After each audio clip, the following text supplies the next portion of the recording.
Ahora, este tema es muy importante porque define desde el punto de vista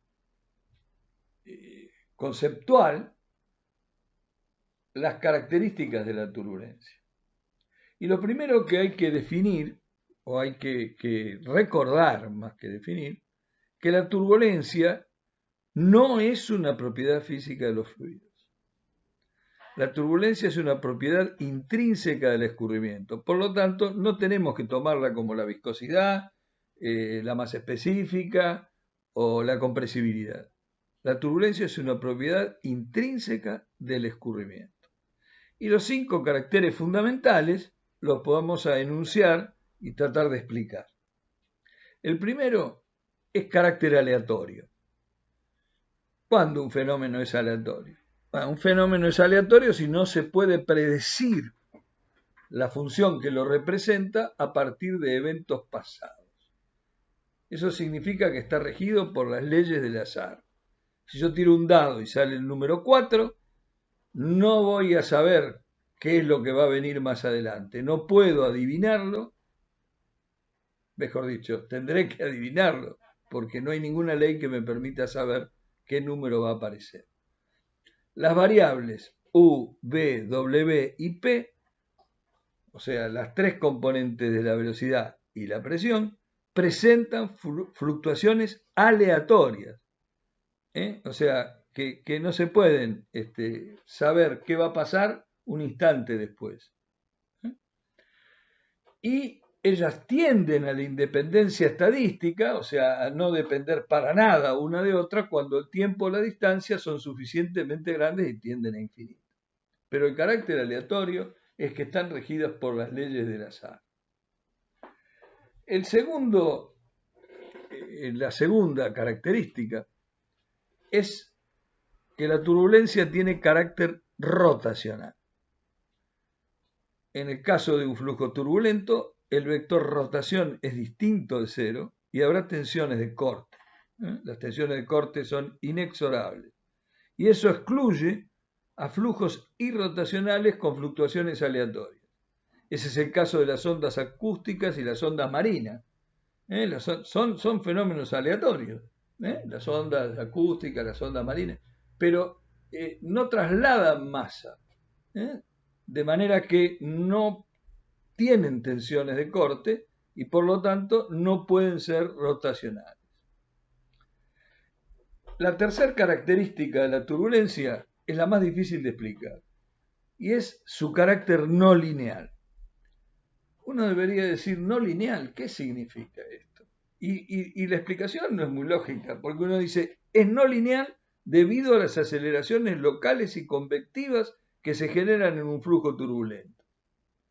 Y eso, por supuesto, ya lo sabemos de antes, no pueden despreciarse entonces las fuerzas de inercia. Al no poder despreciarse las fuerzas de inercia, si recordamos las ecuaciones de Navier-Stokes, ¿qué es lo que ocurre? Que el primer miembro de las ecuaciones de Navier-Stokes no puede anularse, porque están las fuerzas de inercia, están las aceleraciones.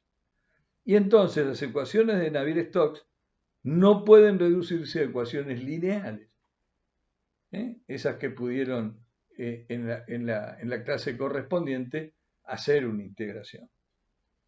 Es decir, de ahí viene la no linealidad de la turbulencia. El cuarto es el más fácil de entender, es el carácter difusivo. ¿Y por qué? Porque si bien en la definición uno plantea que la turbulencia posee la capacidad de difundir y transportar masa, calor y cantidad de movimiento, lo que nos hace rápidamente darnos cuenta del carácter difusivo es la experiencia de Reynolds. En la experiencia de Reynolds se hace evidentemente difusión de masa con el colorante que está en el interior del tubo y se observa la diferencia con el régimen laminar que por supuesto no lo difunde a lo largo del recorrido. Finalmente, el quinto de los caracteres de la turbulencia es el carácter disipativo. La energía del flujo turbulento incrementa el trabajo de deformación. Eso hace más intensa la disipación de energía mecánica en calor. Y eso es por efecto de la viscosidad. Entonces, ¿cómo, si nosotros decimos que el flujo es muy viscoso, es laminar? ¿Cómo es que tiene mayor disipación de energía por viscosidad el flujo turbulento? Bueno, en la siguiente diapositiva creo que la vamos a entender un poco mejor.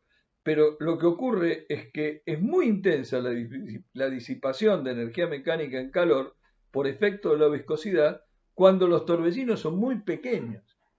Un torbellino muy pequeño, que es donde termina el efecto de la turbulencia, los grandes torbellinos van a ver que terminan haciéndose muy pequeños, y ese radio es muy infinitamente pequeño, con lo cual el número de Reynolds ahí es despreciable y entonces ahí los efectos viscosos tienen lugar. Para dar una idea, si uno recuerda la fórmula de cálculo de Poiseuille, que es para régimen laminar, la pérdida de energía es proporcional en forma directa, o sea, es linealmente proporcional a la velocidad. Y cuando se vea el cálculo de flujo turbulento en conductos, van a ver que la fórmula de pérdida de energía en régimen turbulento varía con el cuadrado de la velocidad. De manera que tiene evidentemente una mayor capacidad de disipación.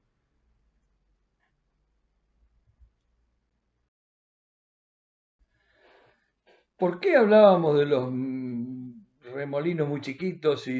Bueno, porque para entender a la turbulencia hay que entender la macroturbulencia y la microturbulencia.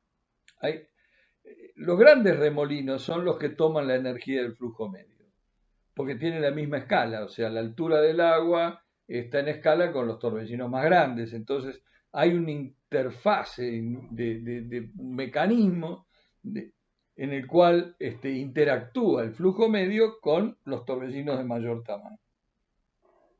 Esos torbellinos de mayor tamaño son los que tienen baja frecuencia de fluctuación, o sea, dan su recorrido en largos periodos y están definidos por las condiciones de borde del escurrimiento. A su vez, vamos a ver los pequeños remolinos. Esos pequeños remolinos interactúan con las fuerzas viscosas, debido, lógicamente, a que su diámetro es muy pequeño y además están asociados a altas frecuencias de fluctuación. Entonces, ahí es donde se producen las fuerzas disipativas. Ahora, ¿cómo pasan los grandes remolinos a pequeños remolinos? Eso ocurre según la llamada cascada de energía, debido a la teoría de Kolmogorov, en el que los vórtices de mayor tamaño y más baja frecuencia toman energía del flujo medio, llegan al máximo, al pico de energía, y luego pasan por una región en la que van desprendiendo torbellinos cada vez de menor tamaño, pero en la que no es posible ni inyectar energía exterior ni disipar energía. O sea, se va simplemente desgranando los torbellinos de mayores a más pequeños, sin obtener energía del flujo medio ni perder energía por viscosidad. Y eso es la parte que se denomina el subrango inercial. En esa región, el subrango inercial, no se puede ni inyectar ni disipar energía. Finalmente se llega a una región en la que se produce la disipación por efecto de la viscosidad, que es la zona donde los torbellinos son micro torbellinos y coinciden con las más altas frecuencias del registro. Allí se ve en la fotografía de un viejo modelo físico de una presa nunca construida entre Argentina y Brasil, en un cuenco curvo, la llegada del agua por la izquierda, y se ve el torbellino del tamaño del orden del valor del flujo medio. Ese torbellino inicial es el que después desprende torbellinos que se van haciendo cada vez más pequeños hasta que finalmente la disipación se produce en los micro torbellinos. De ahí la macroturbulencia y la microturbulencia.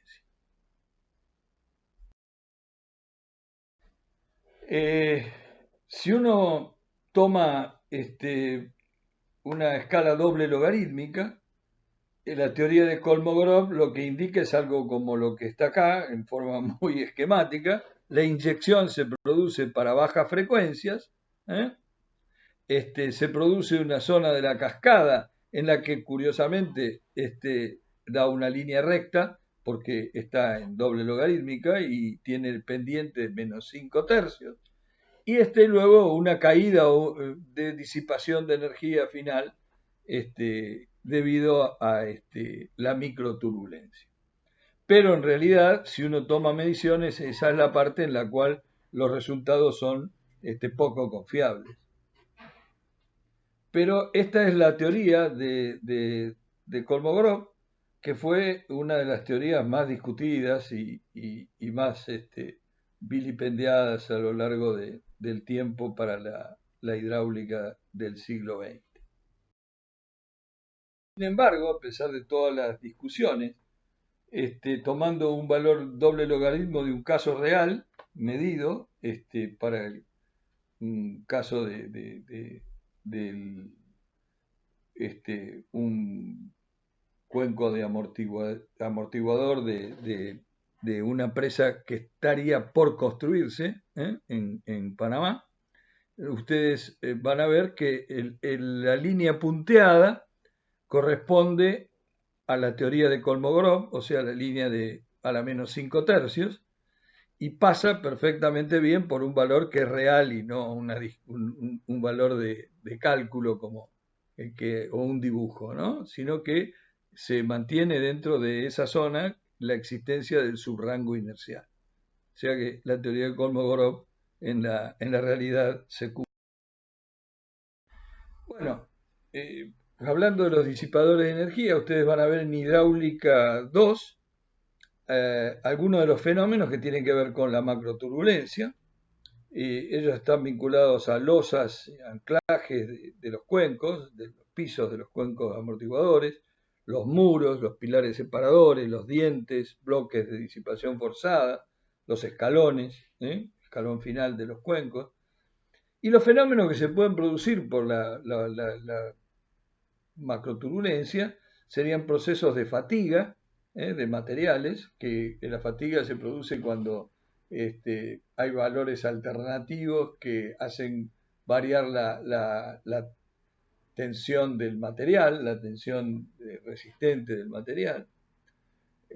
Las vibraciones estructurales, debido a problemas de frecuencias, el arrancamiento de componentes por valores instantáneos de presión muy fuertes, y lo que han visto ya en la clase de cavitación por pulsos de presión, que es debido a este fenómeno de macroturbulencia, donde los valores de presión son negativos muy elevados. Este sería el caso de ese aliviadero. Tiene un cuenco amortiguador que se ve en la figura, y esto es un registro. Para tener una idea de cómo es la historia, ustedes tienen un registro del cual dice, bueno, acá no entiendo nada.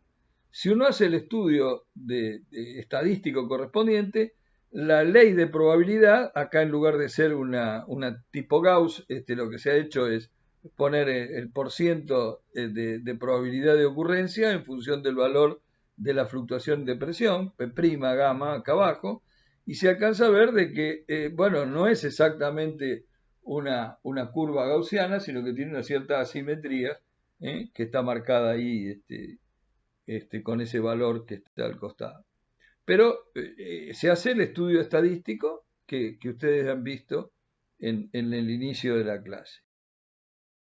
El espectro, en este caso particular, que es un espectro de una medición diferente a la que les mostré antes, muestra acá que estaríamos teniendo una potencia del orden de,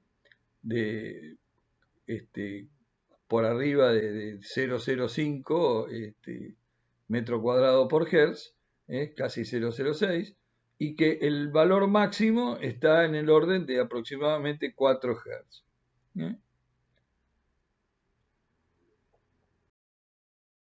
Este es un caso de levantamiento no de losas, sino de rocas que hay aguas abajo de un cuenco amortiguador, debido a este proceso de grandes fluctuaciones de presión que pueden producir arrancamiento no solo de las losas, sino de trozos del terreno, cuando son rocas las que están aguas abajo del cuenco amortiguador de energía.